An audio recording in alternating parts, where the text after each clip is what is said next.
So my life before Citywide was working for someone else. I was in international industrial machinery sales for nearly 2 decades. At the point I was approached about leaving corporate America and getting into a franchise model, I was ready to bet on myself.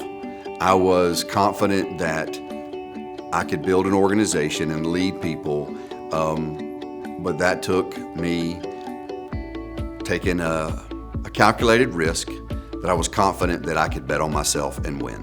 Several things that I saw in the Citywide model that gave me confidence was the fact that they've been doing it for a number of decades. They've been in business for a long time.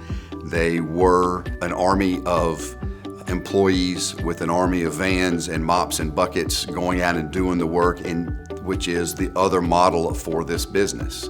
And then that they were very successful in their home market of Kansas City, and then could sell that model in the franchise form across the country. I am franchise 57, I believe, so that meant that there were 56 others who've been successful. They could do it, by gosh, I could do it. Are you willing to wake up in the morning and think about Citywide and go to bed at night thinking about Citywide? Because if you are, then you're ready.